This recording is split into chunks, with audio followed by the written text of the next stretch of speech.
എല്ലാ പ്രിയ വിദ്യാർത്ഥികൾക്കും പുതിയൊരു വീഡിയോയിലേക്ക് സ്വാഗതം. കാലിക്കറ്റ് യൂണിവേഴ്സിറ്റിയുടെ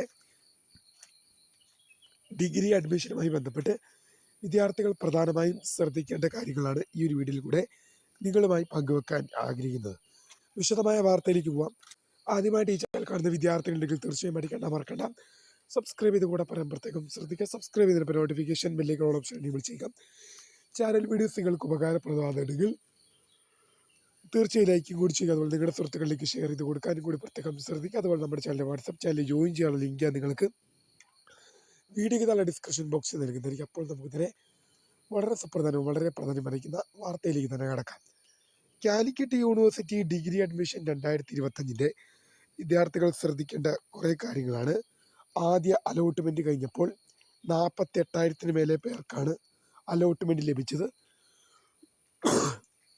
300 സംതിങ് കോളേജുകൾ, യൂണിവേഴ്സിറ്റി സെൻറ്ററുകൾ, പഠന വകുപ്പുകൾ എന്നിവിടങ്ങളിലായിട്ടാണ് അലോട്ട്മെൻറ്റ് ലഭിച്ചത്. ഏറ്റവും കൂടുതൽ പേർക്ക് അലോട്ട്മെൻറ്റ് ലഭിച്ചത് സ്വാശ്രയ കോളേജുകളിലാണ്. 75,000 മേലെ അപേക്ഷകളാണ്. ഏതാണ്ട് 79,000-ഓളം അപേക്ഷകളാണ് കാലിക്കറ്റ് യൂണിവേഴ്സിറ്റിയിലേക്ക് വന്നത്.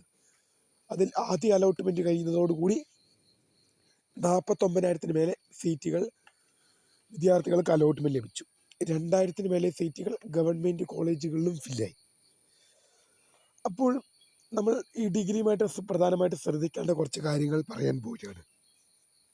പല വിദ്യാർത്ഥികളും നമ്മളോട് പറഞ്ഞു കിട്ടിയ ഓപ്ഷനിൽ തൃപ്തിയില്ല. അങ്ങനെയുള്ള വിദ്യാർത്ഥികളോട് പറയുന്നത് നിങ്ങൾ ഫീസ് അടച്ച് ഹയർ ഓപ്ഷൻ നിലനിർത്തുക. അതായത് അടുത്ത അലോട്ട്മെൻറ്റിൽ നിങ്ങളുടെ ഓപ്ഷൻ മാറുന്നതിന് വേണ്ടി കാത്തിരിക്കുകയാണ് ചെയ്യേണ്ടത്. പ്രിയ വിദ്യാർത്ഥികൾ ശ്രദ്ധിക്കേണ്ട ഒരു കാര്യം, രണ്ടാം അലോട്ട്മെൻറ്റിൽ പുതിയ ഓപ്ഷൻ ലഭിച്ചു കഴിഞ്ഞാൽ പിന്നീട് ഒരു മടങ്ങിവരവില്ല. അതായത് ആദ്യ അലോട്ട്മെൻറ്റിൽ 5ാമത്തെ ഓപ്ഷൻ ലഭിച്ചു. രണ്ടാം അലോട്ട്മെൻറ്റ് വരുമ്പോൾ 2ാമത്തെ ഓപ്ഷൻ അല്ലെങ്കിൽ 1ാമത്തെ ഓപ്ഷൻ ലഭിച്ചു എന്ന് വെച്ചോ.